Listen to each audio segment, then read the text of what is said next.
Hello, everyone. Welcome. Bienvenue à toutes et tous. My name is Michaela Davies, and along with my producing team at the Siminovich Foundation, I am thrilled to welcome you to the Siminovich Forum. The beautiful song we just heard is called Emerald Eyes by Tara Lightfoot and was recorded at the Live Lab in Hamilton. We'll get a chance to hear more about the Live Lab as the founder and director, Dr. Laurel Trainer, is one of our panelists this evening. Before we get started, I'd like to recommend you watch today's panel conversation in speaker view. To do that, look to the top right-hand corner of the Zoom meeting. You'll find a button that says View. Click that to switch from Gallery View to Speaker View. Choosing Speaker View will give you the best experience for today's event. Today's event is also being simultaneously translated in both French and English. In order to activate the interpretation feature, click the interpretation button at the bottom of your Zoom screen and then select your language of choice. I'll give you all a moment to make whatever changes you'd like to. Okay, let's test it out. Bien que la Fondation Siminovich soit nationale, je vous parle de Toronto. Toronto is a name that was anglicized from the Mohawk word Tikaronto.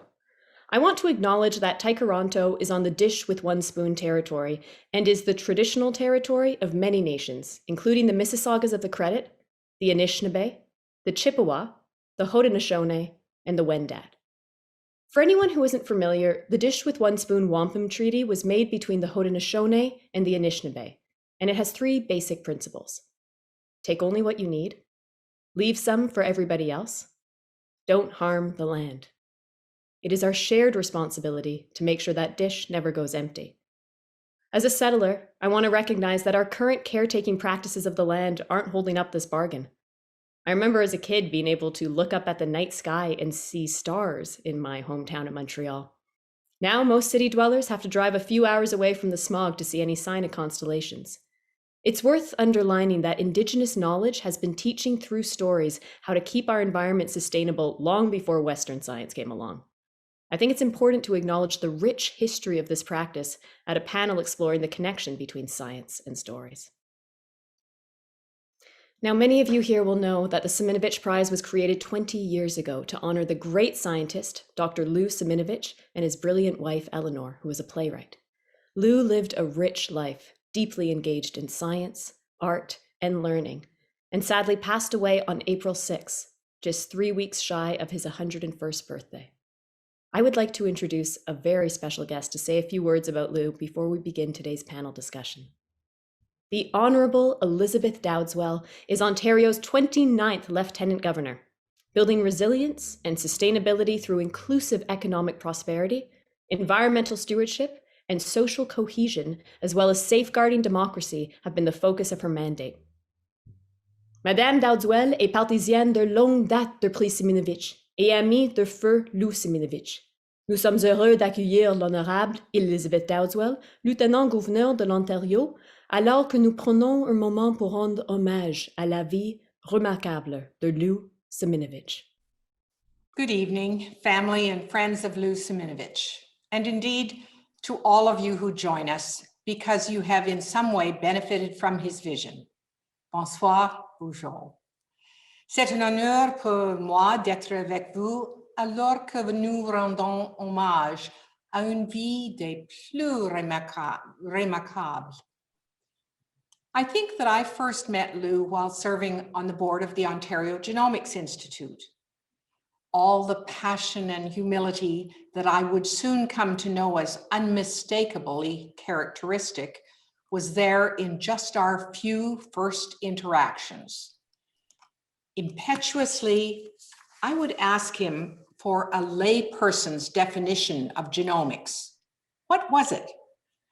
And with such good humor, he displayed a fierce intelligence, ever curious, but always and profoundly generous.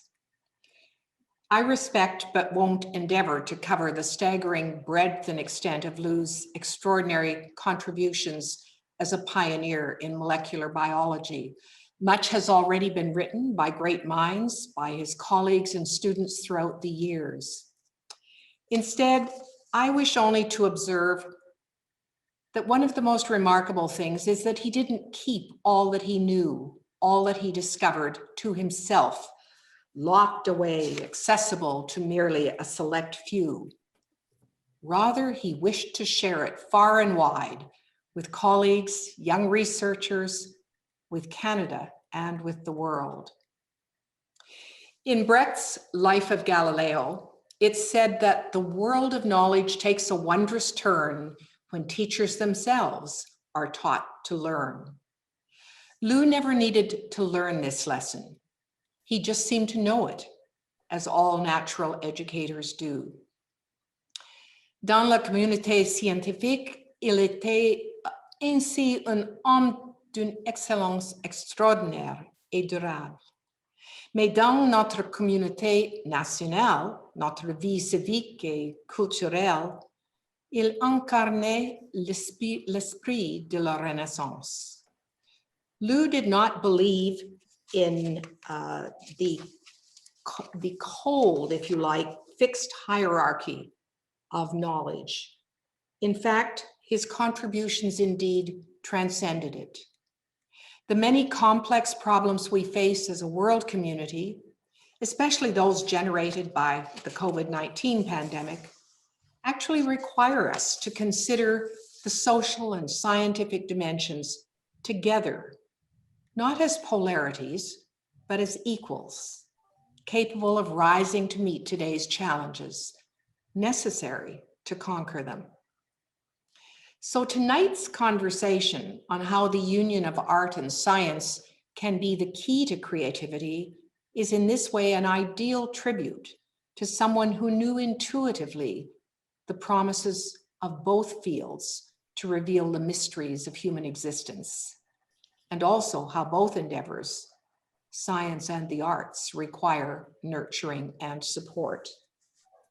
Nowhere was this keen understanding better expressed for the arts than in the Simonovich Prize, lovingly established in Eleanor's honor, of which Lou was intensely proud. The prize celebrates and helps bring into being theater of an urgent social character. Indeed, this past year's laureate was playwright Tara Began, who gives us brave and uncompromising stories of Indigenous life. And I note with admiration the Simonovich Prize efforts to foster reconciliation between Indigenous and non-Indigenous people. Lou celebrated Tara's work for, in particular, and I quote, making voices that otherwise might not be heard resound across the stages of our nation. Tara is but one example of the many amazing artists and plays that the prize has brought into the collective consciousness of Canadians. Certain voices, certain stories deserve to be heard, for in them we may find not only truth, but empathy, the motive to make real and lasting change for others. Tonight, we honor the story of Lou Simonovich. In it, we find a century's worth of life lived to the very fullest. I look forward to the evening's conversation and, of course, to the very future of the Simonovich Prize. I know it will only continue to nourish our hearts and minds with new stories for years to come. Thank you for inviting me to join you. Merci and miigwech. Thank you, Your Honor, for that beautiful speech. Okay, I'm now going to introduce you to our panel. To moderate today's conversation, Jill Kiley is joining us all the way from St. John's, Newfoundland. Jill is the 2004 Simonovich Laureate and Artistic Director of the National Arts Centre's English Theatre and Artistic Fraud. She is also one of my favorite people to be in a rehearsal hall with.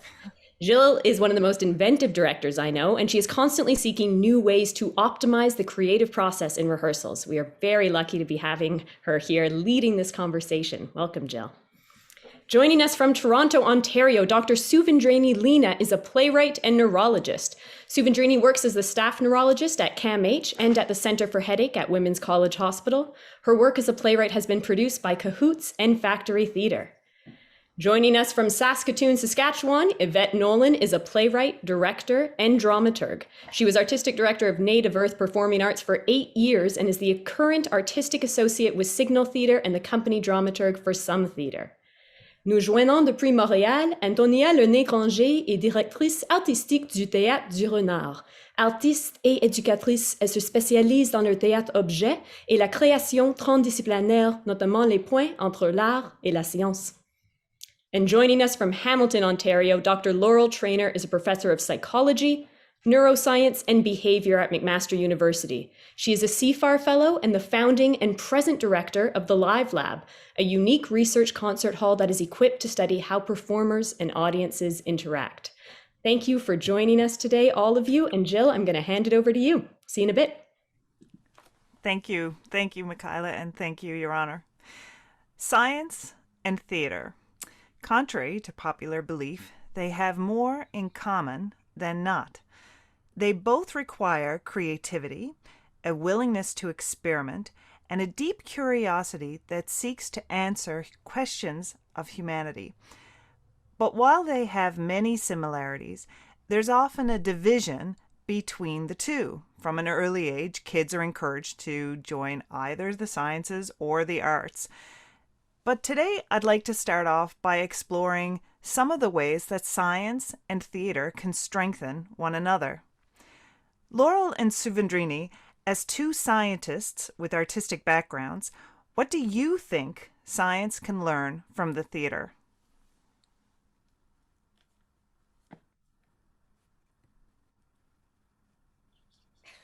Okay. Go ahead. I'll follow you. It's all right. Go ahead, Laura. Okay. Well, I'll start. I was really unsure when I was deciding on career. I wanted to do music and I wanted to do science, and I ended up doing both. I have a degree in music and I still perform. I can't imagine that not being part of my life, but at the same time, I love science and exploring in science. And so actually most of my career, I've been trying to bring those two things together by studying the arts from a scientific point of view. And as you said, in the theater and in music, there's an exploration really of what it is to be human. Mm. So how do we perceive the world? How do we think? How do we create? How do we interact with people? How do we empathize with people? How do we experience our environment? How does a sense of self arrive? So all of these questions are explored in the arts, but we also study them from a scientific perspective, especially in neuroscience. So how do these things arise in our brains? How can we enhance creativity? How can we nurture it in children? Mm-hmm. So I think that as scientists, we look to philosophy and the theater to give us ideas about what are the important things that we should be studying. Mm-hmm. And then we take those ideas and we may study them in a slightly different way, but our end goal is the same. It's to understand what it is to be human. Nice, thank you. Suvendrini? Thank you. I will speak mostly as a physician rather than a scientist, because I do think that there's some important distinctions between the two. And I think that for me as a physician, so what can medicine learn from theater? I think there's a great deal. And I think of it in a very practical way, in fact. So I think about actors and how they inhabit character and become another. And how, if that's done well, it's not an invasion or an appropriation, but it's discovery and an understanding and compassionate understanding that's reached of these characters. And so in the art of creating theater, I think that's what great actors do. So it's that compassion that's activated in the portrayal of a being, another kind of being, and another type of human, or just another human being. And so for physicians and in medicine, I feel like that is an unbelievably important skill that really needs nurturing, because constantly physicians need to understand specifically patience, empathetically, and often fail to do so. So sometimes we succeed and sometimes we fail, but where we fail, I think there's a lot that we can learn from acting practice and directing practice. So that is one kind of very concrete way in which theater inspires me when I'm in my medicine world. And then I think about set design as well, because, and directing, because the way that a room is created, right? It has all the objects and the proportions and the relationships all carry meaning, which we all read in different ways. And it's deliberate in the theater. You get to think about it and you get to understand the difference between sitting or standing in delivering of a line. What does it mean about power? Even between two people, right? And so these lessons, having physicians, for example, young physicians, go through a scene analysis and think about how you would set this up, and the power relations might be different. This is extremely important, I think, and it can be eye-opening and quite revolutionary for people. But these are key theatrical tools that theater people don't even, that's the lifeblood of doing theater. But for physicians, it's kind of a revolutionary perspective. So that's a way in which I feel like the theater can certainly feed and nourish medicine. Yeah, so I could go on about this for hours, but in different ways. But those are two key things that I think, ways in which science and medicine in particular, can learn from theater. So interesting, so interesting. I'll go over to Yvette and Antonia as theater practitioners whose work intersects with your work intersects with science. What do you think theater can learn from science? Yvette, you can start. Thanks, Jill. It seems to me a bit, it feels to me like these are false separations anyway. And where we're arriving to now is kind of, I mean, I'm an Indigenous artist, so I've always sort of worked towards a holistic worldview where things are all connected because everything is connected. Mm-hmm. And I'm out here in Saskatchewan. One of my elders, I've been working with one of my elders on elder brother stories. And what we're animating these old stories to make them theatrical because our teachings are inside them, including like moral teachings and values, but also medical, like, Suvendrini's talking about medicine. There's medicine inside our stories as well. Like we just did one about where it's about the first fart. And in the end, he rubs his bum on the willow in order to not feel the pain. And of course, willow is where aspirin came from. So like these things, this is an old story. I mean, this isn't a 1950s story. This is like hundreds of years old, passed on orally with our stories inside of them. So it feels to me like, it's a relief that now everybody's starting to think about how everything is connected, because of course, we're coming up on the most important things that we can be talking about in the theater, which is, for me, one is climate change, the environment, and one is our relations, how we live together, race relations, how we live together on this land. And we've always used the theater as a way to work things out in the air. And so as we head into the climate change, and Chantal's work with climate change theater action is a great example of artists pulling the science into the theater in order to try and mobilize the population. So I've been a big fan of trying to get the A into STEM to make it STEAM, because that seems to me a lot more helpful. That's going to be a lot more helpful for the world. And, I too could go on forever, so I'll throw to Antonia. Thanks, Yvette. Merci. Donc, pour moi, c'est sûr que un peu comme Jillian le disait, pour moi, l'art et la science, depuis que je suis jeune, c'est vu comme deux choses très séparées. puis on doit à un certain moment dans notre adolescence choisir, moi en tout cas c'était choisir un ou l'autre, puis j'ai choisi le théâtre. Donc voilà, mais finalement j'ai retrouvé finalement la science quelques années plus tard à la lecture d'un livre de Stephen Hawking, Une brève histoire du temps. Puis donc, c'est avec ce livre-là que j'ai redécouvert la fascination pour le monde dans lequel on vit, puis que ça m'a redonné confiance que je pouvais comprendre des idées scientifiques, des idées complexes, même si j'étais une artiste et que je n'étais pas une spécialiste de ce domaine-là. Et c'est un peu ce que j'essaie de faire maintenant avec mes projets, c'est de rendre la science accessible à plus de gens, parce que pour moi, c'est complémentaire, c'est un autre point de vue sur le monde, mais qui part d'une démarche assez similaire, puis qui peut enrichir notre point de vue, mais qui souvent est limité aux experts. Puis on pense que la science, c'est juste pour les scientifiques, puis le reste des gens ils se sentent pas confiants pour comprendre ça ou pour être rentrés dans la discussion autour de la science. Puis moi, c'est ce qui m'intéressait beaucoup d'allumer cette étincelle de curiosité, parce que je pense que tout le monde peut tout comprendre. Et moi, comme artiste, la science me permet d'avoir un terrain de jeu beaucoup plus grand pour mes créations. C'est-à-dire qu'elle me donne tout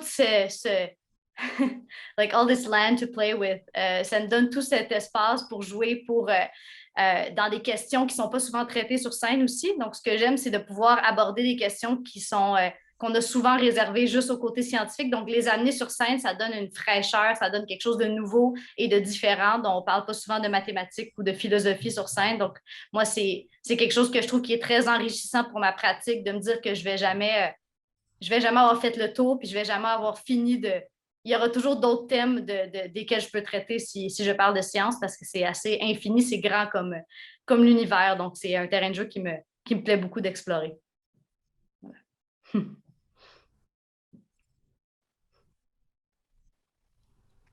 Thank you both. Excellent answers. Suvendrini, you've taught a course called Staging Medicine with fellow playwright Colleen Murphy, where medical students, as you referenced before, learning so much from Chekhov, they study Chekhov and Shakespeare and Ibsen and contemporary playwrights. And can you tell us a little bit more about this course and why you think it's important? I think you touched a little bit on why it's important before, but tell us a bit about the course and how you're using it in educating young doctors. So it's a little bit sad because I taught it many years ago. We haven't done it in recent years. And it's interesting too, because we did study Chekhov, and we did An Enemy of the People, an adapted version of it. And we also looked at a play by Martin Krimp about a physician who's an addict. And then we looked at Sarah Kane's Psychosis 448. And I think that of all of them, Sarah Kane's work was the one that actually landed deepest, which to me was interesting because I chose them for different reasons. There were actually a lot of other things that we looked at too, at least in pieces. So it was actually more representative selection of contemporary theater than I've said here, but I just flag that. The reason why we did this in part was because medicine is so constrained by roles, right? Roles are everything in medicine. So, like from the inside of how a COVID unit might work, and everybody doing all of these specific things, or an operating theater, which is this highly complex staged enactment of things that must go a certain way, and everybody does fit into this script.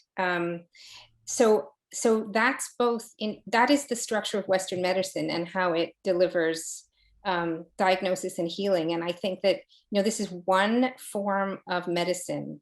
So I'm really interested, and I'm happy that Yvette, that you talked about narratives of healing that are quite different and that don't necessarily have these ingrained roles. But the reason why I picked this as a way of having medical students reflect on these roles are the practice of learning medicine really forces these roles onto young people, and for better or for worse. And so I wanted to have a way for people to see that to see that the roles that they were stepping into, and to see the dissonances perhaps between those roles and who they were as persons as they entered into medicine, because it's so important to keep personhood alive in medicine, because I think that that's one of the ways in which empathy and healing actually occur. So that's why I wanted a way for us to look at physicians. So Chekhov, because he was a physician, and because his perspective as a physician and the way he observes people is really very much physician-like. So we talked about that. And with Ibsen, it was about the physician who's the whistleblower, really, right, in that play. And what does it take to do that? And what, his ego versus his ethics, and the whole relation to community that is there in that play. And then with Sarah Kane, she really portrays the physician as the other, and you see the experience of being treated. And so that's so important. And it was just, and then I also had them write. So they would take something that came out of, with each play, we would have a session where people would write. And they explored these things. They explored these roles, and it actually worked to problematize and to provide a space of freedom around them, and that I hoped to preserve for people. So that was the idea behind the course. I would have loved to have taken that class. Wouldn't be qualified, but I would have loved to take it. Did you have something to add there, Laurel? Yeah, I was just going to add that I come from a music background. That's what I study. And in terms of medicine and how we think about healing, we haven't made much use of music in the modern world. Whereas if you go back millennia, people used music as a form of healing. And so I think one of the things that we've been able to do with our science is actually show people the effects that music can have. So these can be very profound, in terms of helping people with depression, other sort of mental illnesses, for lack of a better word. But also music is something that people listen to every day of their life. And it was often considered a frill, like we don't need to have it in schools, it's not doing anything, it's just some entertainment. But through science, we now are sort of going back to some of the old wisdom about the incredible power that music has. So just to give you one example, when two people move in synchrony together to music, afterwards, they only need to do this for a few minutes. Afterwards, they like each other more, they trust each other more. You give them a game to cooperate in, they cooperate more. And now in my lab, we've looked at this in 14-month-old toddlers who are just barely walking. And if we bounce them in sync with an experimenter for just 3 minutes afterwards, they're more helpful to that experimenter. If she accidentally drops something, they'll pick it up and hand it back much more often. So they're using the synchronous movement to music as a cue about people that they should trust, people that they should form relationships with. And we all know we have music in social situations where we want to bond with other people. So the power of music, somehow through science, we're only now trusting that. But the science is adding to that trust and the increased use of music as medicine, really. I think that's really nice, Laurel, what you, that both of your stories are really lovely in that. I think for me that this speaks to the power of art, of changing our posture on things, like changing our perspective a bit, like reading about a character in the play makes you maybe able to empathize more with the situation, maybe sometimes more than encountering that situation in real life. Sometimes we find that through fiction, we're able to have more compassion than in life. And so for me, that is a huge, huge power that art has to kind of be the honey that covers these complex ideas, or these ideas that might be hard to swallow, or these tough truths to tell. And then through that, we're able to actually make people, make our audiences join us in exploring those instead of being confrontational with them. So for me, that's a really lovely use of art with science. Do you think that, sorry, please. No, I was just going to say it's very similar in music with increasing empathy, and people like to listen to sad music. And so if you think about that, why would you want to listen to sad music? I think it's because of the empathy element. Mhm. It makes you understand someone else. It makes you realize you're not alone in the world. Somebody else has felt what I felt. And I think theater does the same thing. You know, it shows you other people, other existences, other ways of looking at the world so that you don't feel alone. You know, there are other people out there whose stories you can connect with. Antonia, qu'est-ce que vous a inspiré à créer une compagnie de théâtre dont le mandat est de rendre la science accessible? Dans le fond, comme on a discuté un peu au début, c'est parti vraiment d'une lecture, donc de Une brève histoire du temps, le livre de Stephen Hawking qui raconte l'histoire de la physique, donc depuis Galilée, Newton, Einstein, la physique quantique. Et en fait, c'est parti un peu par hasard, honnêtement. C'est parti parce que je lisais ce livre-là, puis j'ai eu une invitation pour jouer dans un festival, puis je voulais faire quelque chose en théâtre d'objet. Puis j'ai dit, OK, je vais faire ce livre que j'adore, que je suis en train de lire. Et donc, c'est pas parti d'une grande réflexion parce que pour moi, la science, c'était pas quelque chose qu'on faisait au théâtre. Mais j'ai dit, OK, je vais essayer de le faire. Et comme ça a bien fonctionné, j'ai continué. Puis à force de travailler dans ces sujets scientifiques-là, je me suis comme enfoncée de plus en plus là-dedans. Puis j'ai découvert tout un monde de connaissances, d'idées, de gens que je ne m'étais pas permis d'explorer parce que j'étais, à prime abord, une artiste.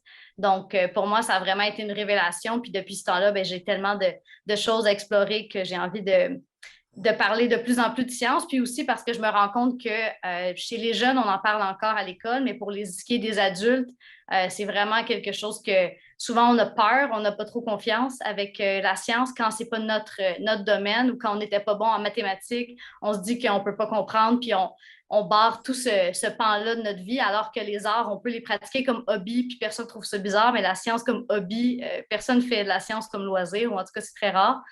Donc, moi, c'était un peu l'idée d'amener la science dans un autre contexte très ludique, très relax, aussi avec le théâtre d'objets qui permet d'utiliser des objets quotidiens que tout le monde connaît, des jouets, des choses que tout le monde connaît, ce qui fait que ça rend ça automatiquement, ça démocratise ces grandes idées-là. Si on explore la relativité d'Einstein avec 2 bouteilles de Coke, tout le monde peut comprendre 2 bouteilles de Coke. Donc, ça aide à relaxer avec le public. Puis moi, c'est vraiment quelque chose qui est important pour moi, de que ça soit drôle, que ça reste quand même assez léger dans le sens où les idées sont déjà assez compliquées, que le but, c'est pas de mettre d'autres barrières aux gens, c'est vraiment que ce soit une expérience très le fun. Puis après ça, je pense pas que je vais faire des experts avec le public directement, mais peut-être que la prochaine fois qu'ils vont rencontrer un livre, une vidéo, quelque chose sur Facebook, ils vont pas tout de suite dire « Oh, c'est pas pour moi », ils vont peut-être lire, ils vont peut-être s'intéresser un peu plus à ces questions-là, puis c'est vraiment ça que moi, je cherche avec la compagnie. I'm thinking, Yvette, of there was a play a little while ago, an Indigenous play that just thinking about reading about quantum physics and making that accessible. Is there not a play that's about the astronomy, the bear? What play is that? And it talks about the astronomy and indigenous astronomy and the other ways of interpreting the stars and how that astronomy must have been taught for millennia. How to read the stars and the stories in the stars. Just yeah, absolutely. I don't know the play. I want to see it now, but maybe someone in Kevin was telling me about it. Maybe last year. Is it traced by Red Sky Performance? Someone says in the chat, because I'm monitoring the chat. It could be, actually. Yes. Yeah, it could be. It was something that was either at the NAC last year or Kevin was talking about it last year. And I just thought, what a beautiful thing to have that. But those are the kinds of lessons that, recently I was talking to somebody about a science symposium I'm hoping to have next year at the NAC. And they were talking about science, education, and art being these 3 pillars, and how science needs education, but it also needs art in order to make people feel emotionally connected to the work. But I wonder how you might feel. Well, Yvette, let me go back to you because you were speaking about, looking at it as a whole and looking at it as a full thing. Is how does education fold into that? Those two things, and is education the connecting link between the two, or is it just simply a ball and not separated at all? Yeah, no, for sure. I think, like I said, I'm a big STEAM fan. I'm actually working on I'm just starting work on a project with someone at the synchrotron, the CLS, the Canadian Light Source in Saskatoon, who wants to do a project on bison. It's called Bison Herstory.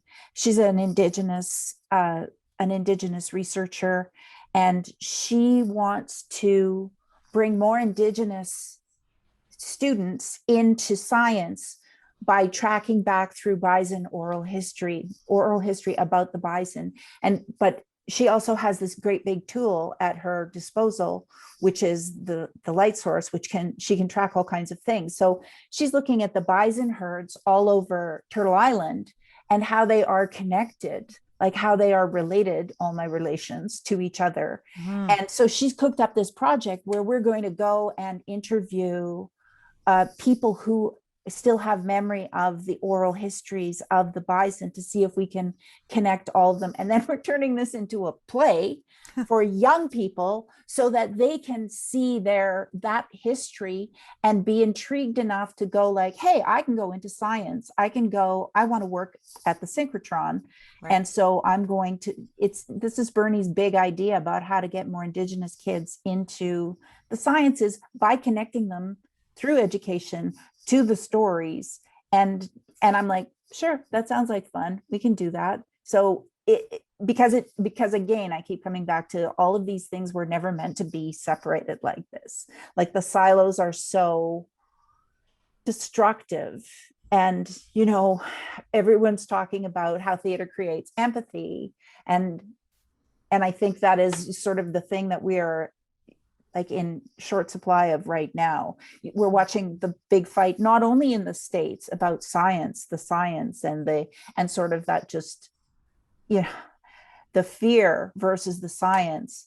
And I think if we could use the tools we have to break down those fears, we would all be moving a little faster towards, I noticed in the chat, someone talking about, being in a COVID third wave.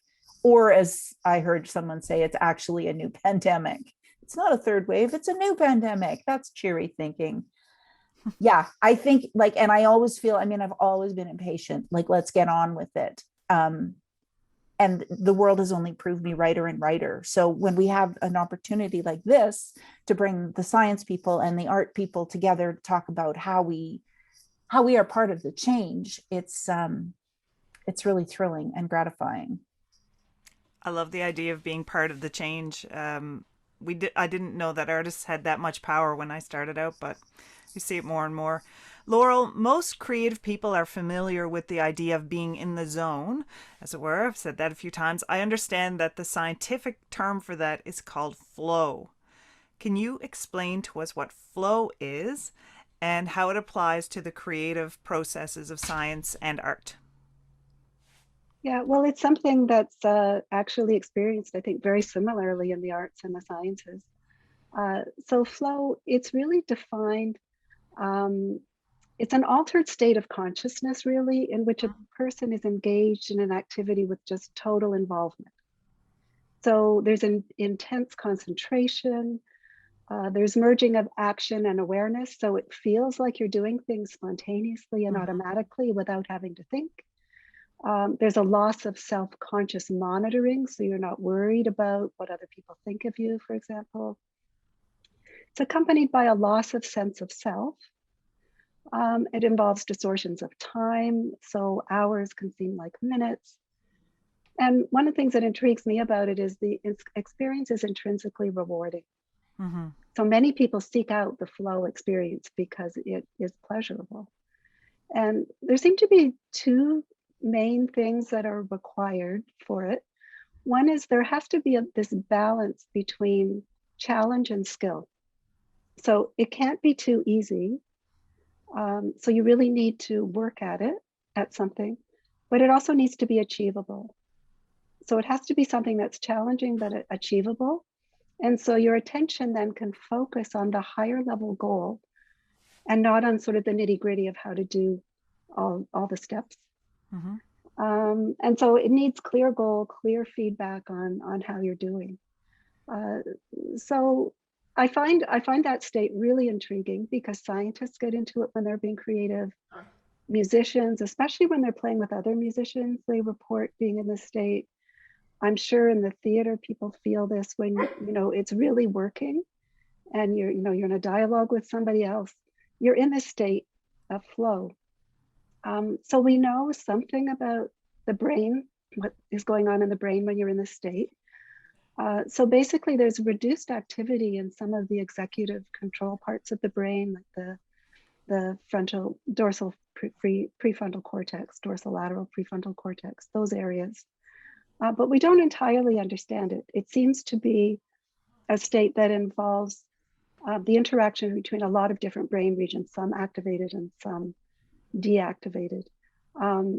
But it's such an important state, I think, because it allows creativity, it allows ideas to come forward, it allows thinking outside the box. And then, of course, after you're in that state, you have to go and do the hard work of, analyzing things as a scientist, or in the theater as well. You take things apart and, think about what happened and so on. But then there's that point at which you're in the moment, you're in the state of flow, and very creative. And that's just so powerful, that experience. When I've seen it happen lots in the theater, certainly, and watching musicians and people just kind of be moved by the spirit, really. But what does that look like in a science lab? Mhm. In the science lab, we study it in a lot of different ways. So we can give people just questionnaires. That's often done. But we can also measure the brain. So we can use fMRI or we can use EEG. And that gives us an idea of what areas are activated, what areas are deactivated. So how are these networks interfaced with each other? So we find, for example, if you're a musician and you're in a state of flow, your auditory cortex is highly activated.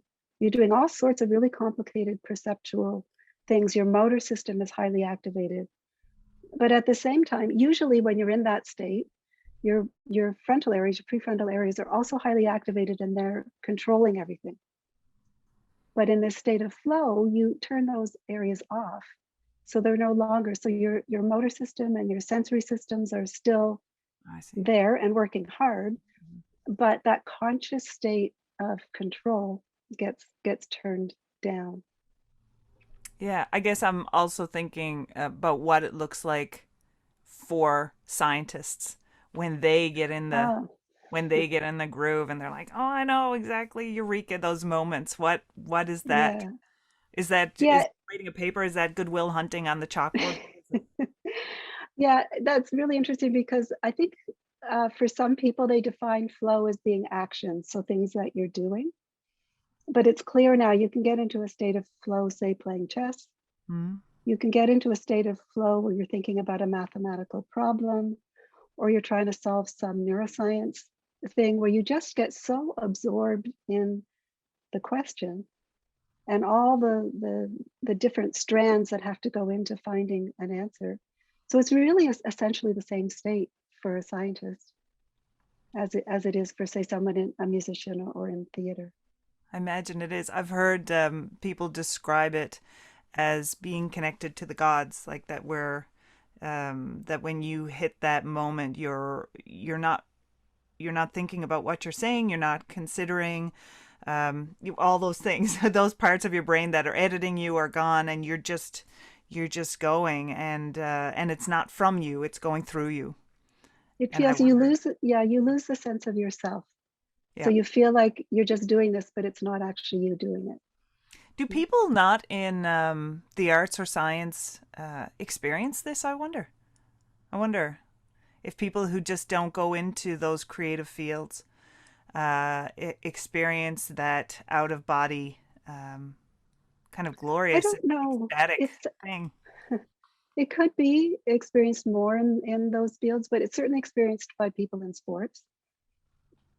You know, so they say if you think too much about it, you're gonna mess up. People, you know, some people really seek out these states, so they'll go mountain or cliff climbing and surfing under really difficult conditions where you have to be totally in the moment. Right.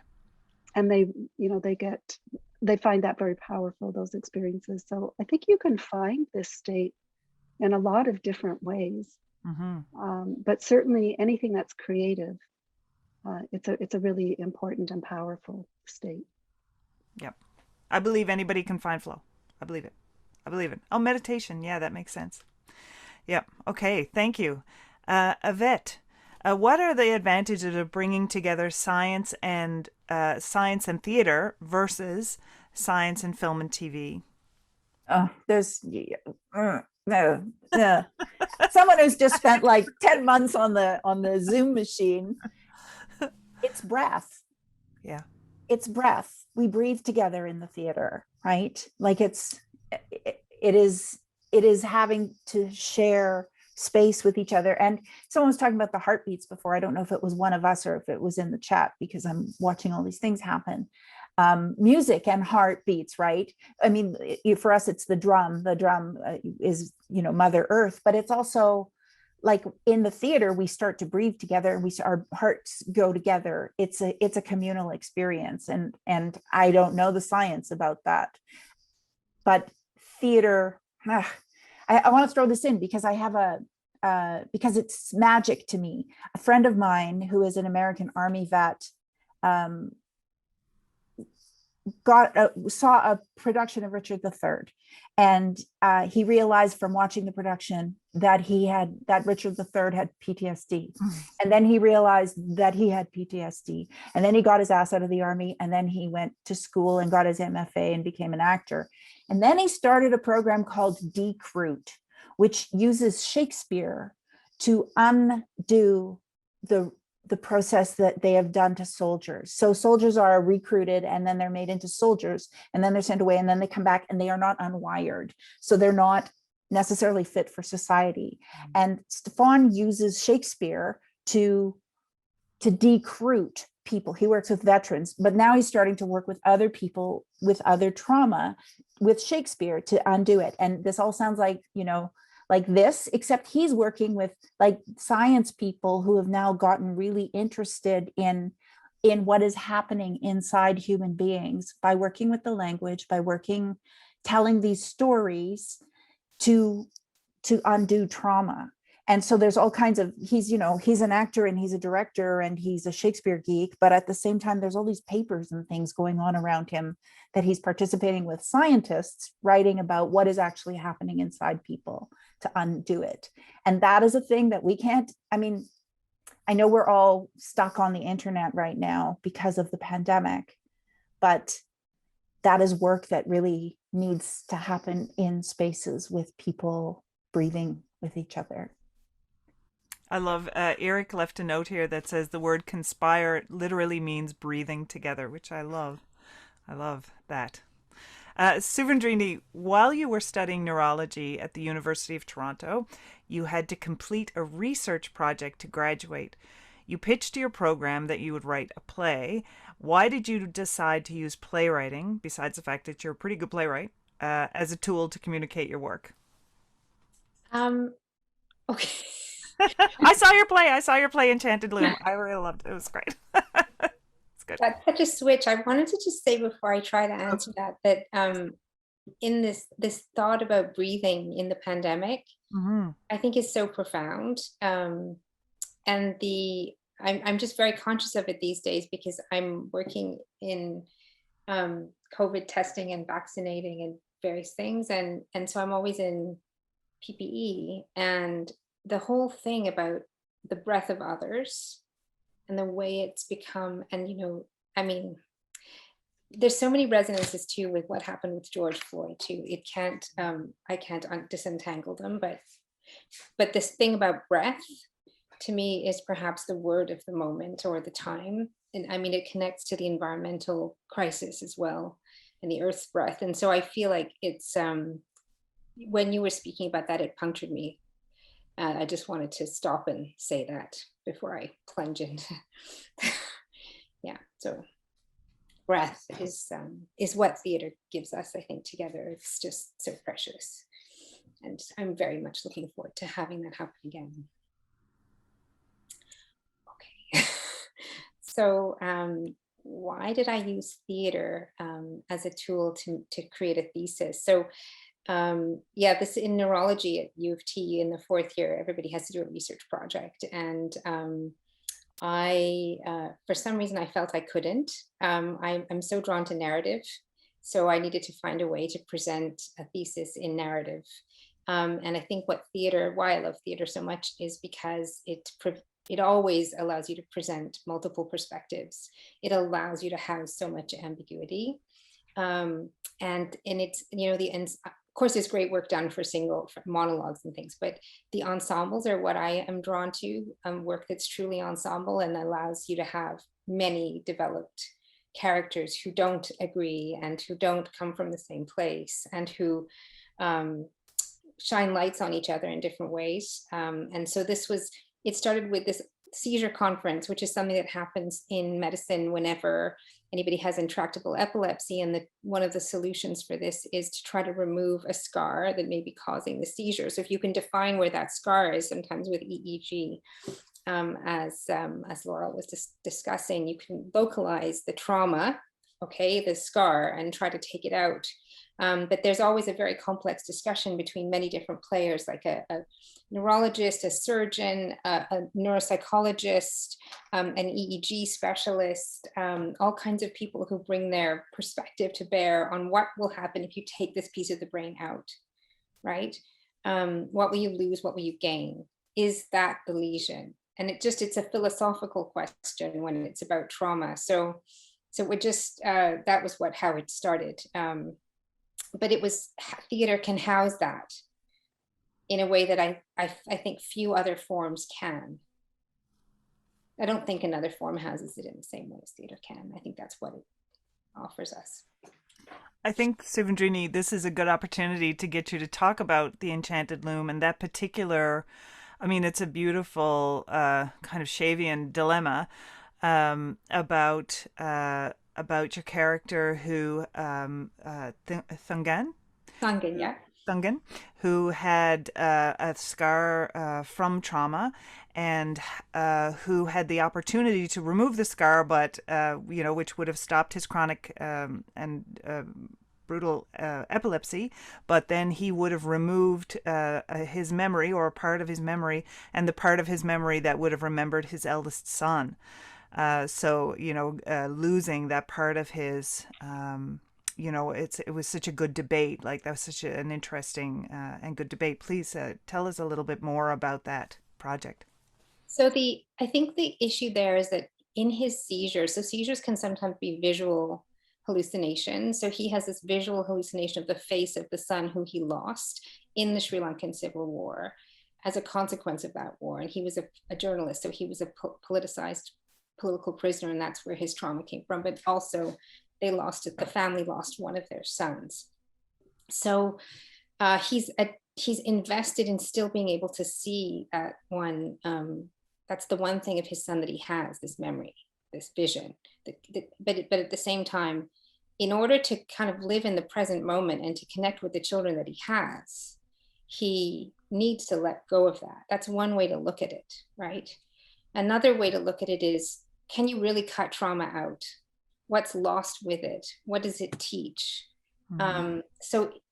And then the other part is you think of the ensemble. So the father has a trauma that all the family has witnessed, and it's become part of their story too.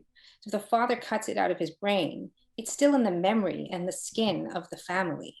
So it's not a complex thing at all. And that was the entry point, but it was to explore that intergenerational aspect and to explore the concept of memory, and my memory and my son's memory or my parents' memory of the same thing, because we're related, right, in the way that we are. And that was the way it started. Of course, there's so many things that it raises. And I, only touched on the surface of what that metaphor allows us to explore. But that, it's this question of memory and trauma and healing. Thank you. Hey everyone, I'm going to pause this fascinating conversation right now and I'm going to introduce breakout rooms. So I know we're just scratching the surface and it's been incredible listening to you all. Now our audience will have a chance to listen to each of you a little bit more in depth. We're going to have 4 individual breakout rooms. So just so you know, Yvette, Subendrini, and Laurel's breakout rooms will be in English and Antonia's breakout room will be bilingual. And so we're activating the breakout rooms right now. And so if you go to the bottom of your screen, click on the button that says breakout rooms, you can choose the room of your choice. Each room is named after all of our panelists who will lead the discussion. And if you find yourself in the wrong room, you can switch yourself to another room by clicking the breakout room button again. Or if you wish to come back to the main room, just click the leave room button and we can help direct you. And if everything I've said has just been way too confusing, just hang tight here and Abra, our technical producer, will help get you sorted to the room of your choice. Yeah, for sure. Well, SciArt Labs was born in, just last year in 2020, actually. It seems a bit older. But yeah, it's basically a side project, a combination of side projects that are not my typical artistic creations, but are just going to be other occasions that I want to create for mixing people of the arts and the sciences together. So it's just about creating those opportunities that maybe I wish I had had more of, so I could figure out that I would like to do theater about science a couple of years before I did. And then also my colleagues in the arts that are always telling me that, it would be cool to work with scientists, but like, how do I don't know any scientists. How would I even find scientists that would like to work with an artist? That's weird. And so we have all these barriers to kind of confront. So SciArt Labs is first of a series of conferences. So we've had 2 in 2020, and that are just about making a panel a bit like this one with artists and scientists and people that are bridging this gap, this fictitious gap, as Yvette told us. But still, that people are working in this field just to inspire people. And also I wanted to make it very friendly and accessible, like everything that I do. So it is a conversation also with the general public that comes to these events. Like, it's not meant to be just artists meeting scientists and then it's kind of closed to the rest of us. So that's the first idea. And the second time that we did the labs was about the ecological transition, actually. So it was about storytelling and how can artists and scientists be part of the change. I think it's obvious how scientists can be part of the change and already are. But sometimes for artists, we feel like we have a duty to do something. We don't really know what that means, actually. And so we wanted to have this conversation. And with that, we also had a speed dating event between artists and scientists. So we did this very silly 80s style speed dating, 2 rows of chairs, timer, and like 8 minutes, and then you change. And they just, 8 artists met 8 different scientists from 8 different fields. And that was it. That was very simple and just meant to be a quick way to break this ice. And then they have their contact. And if there's a spark and they want to keep something going, great. And, I think it starts with these little things of just making science not this big ivory tower with people that have nothing in common with normal people. And just, and same thing with artists, I guess. So that's basically what we've been working on now. That's amazing. Everybody has been speaking in this panel about how to bring science and art together. So just to clue it up at the end here, I'm just wondering if we could hear from everybody and about moving forward, how would each of you like to see science and theater, or science and art in particular, music perhaps, but science and theater, join forces, and what could we do with that? So if everybody could just consider that. And I'm going to ask the audience, if they don't mind, just pop in we're just going to have a huge array of information happen now. If you want to just pop in the chat something that was really great that you learned today, something that really pinged for you, something that punctured, that you heard that really changed how you saw the collaboration of the art and sciences. So, Suvendrini, would you mind launching us off with that, with an answer for that? Sure. I'm going to say one thing, which is I think that what I've learned from working in the pandemic is that everything really is about story in a way. Like, so science, or scientific ways of knowing are incredibly important. And but for that to be to feel like people have ownership of scientific knowledge, there's a lot of work to be done, because science has actually become, it's true that people feel disempowered and disenfranchised in the face of science. And there's so many reasons for this. Science has not served marginalized communities. It has served two marginalized communities. Medicine has done the same thing in its institutional form. There are so many reasons why that distrust exists. And so why it's easy then to marginalize the voice of science when it happens to be saying something sensible about climate change or about vaccination, for example, right? And I think that what I learned from all that is really it's about stories, who's telling the story, who they're telling the story to, and how authentic is the story? How authentic does the story feel? How included do you feel in the story that's being told? And so I really do feel like the storytelling art is what will save us or sink us. SYNC too. Yeah. Yeah, amazing. Thank you, Suvendrini. Beautiful. Yvette, could you give us your thoughts on that? I can't say it better than Suvendrini said it. But for me, it's like, this is what the shape is, right? And if we just tip it on its side, then everyone is sitting beside each other, then everything is connected, because everything is connected. And in the fear, we have to get rid of the fear. Someone said in the chat before that fear is the virus, but fear is also what keeps us separate from each other, territorial over information. Information is power. And the only way we're going to get through this is by sharing all the knowledge, like knowledge mobilization, knowledge dissemination, and whether that happens, and it has to flow through science to art to education to everything, because it does, if we just let all the blocks go. Yep. So right. So right. I love this. Laurel. Yeah, I mean, I agree with everything that Suvendrini and Yvette have said. So maybe I'll take a slightly more practical tack here and offer that I think, with many art forms today, theater included, and certainly classical music, there can be a bit of a disconnect between the audience and what's going on the stage. And I think I've had many people express to me that they would like to know more about what the audience is thinking. They'd like more interaction with the audience, and it's happening in various ways. But I think one of the things that science can offer is actually ways of getting at that.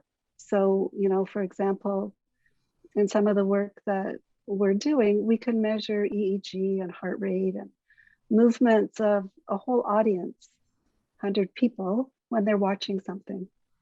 And I think one of the things that really engages people, whether it's listening to music or theater or even dance, is this sort of interaction between anticipation, prediction, and resolution, right? So our brains, we know now as neuroscientists that our brains are continually predicting the next thing that's going to happen, right? That's just the way we're wired.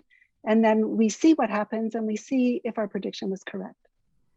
And so we're continually anticipating. And then particularly when our predictions are not correct, that causes all kinds of extra processing to go on in our brain. It attracts our attention, it makes us think, it makes us sort of try to resolve those issues. So that's where engagement comes. And so I think no matter what the art form, that's things that we can first of all measure in the audience, so you can get some idea of where are you getting them and where are you losing them. And then beyond that, we can use technology to actually incorporate more things that the audience can do. So we can put apps on smartphones that, for example, when people move them, can create sounds. We can translate that into sounds. We've taken people's heartbeats and made that into sounds. These are in musical performances, but it's a way, there are ways that we can actually engage audiences much more with all the technological things that we have at our disposal now. And I kind of look forward to seeing how people start to use these more and more in various art forms. Thank you so much, Laurel. And finally, Antonia, can you tell us how you'd like to see theater and science brought together? Yeah, well, for me, I think I will, like many people here, come back to what Yvette said about theater as a space where we breathe together. I think breath was a theme that really touched me tonight. And for me, it speaks to the way that theater connects us to the human. I think we've touched on that a lot. And for me, science connects me to the beyond human. And I think that is almost as important, especially in the time that we find ourselves today. So for me, this idea that everything is connected made me think of breath and heartbeat, because our heartbeat is about 60 beats per minute. Probably Dr. Suvendrini can probably help me on that. But basically, our heartbeat is basically sort of connected to the second as a unit of time, because that is about the time that it takes for our heart to beat. And so there is a connection in our conception of time to the real concrete world that's outside right here. And knowing that through science gives me new eyes on how I perceive the world and how I live in it. And it reminds me also that we are first and foremost bodies, and we are in and of the world. And I think science and art really are useful tools to kind of be reminded every day of that and be connected to that. Thank you so much. Michaela, I'll hand it back to you. Thank you so much, you five. That was just the most fascinating discussion, and I really wish it could go on for hours and hours. Antonia, Yvette, Suvendrini, Laurel, Jill, thank you. This has been incredibly inspiring. And thank all of you for tuning in and staying with us on this rainy evening, at least in Toronto. Merci à tous d'avoir pris le temps de vous joindre à nous pour ce deuxième Forum Simonovich.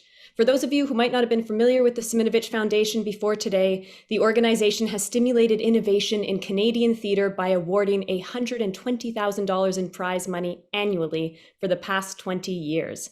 This has only been possible because of the generosity of a community of donors and sponsors who believe that supporting artistic risk-taking is an important investment. We want to thank a few supporters in particular for making today's conversation possible. The McLean Smits Family Foundation, Tricon Residential, the Gerald Schwartz and Heather Reisman Foundation, and Gail Asper, as well as our promotional partners CFAR, which is the Canadian Institute for Advanced Research, and the Luminato Festival. Thanks again for spending your time with us this evening, and we hope to see you again in September at the next Simonovich Forum. Merci.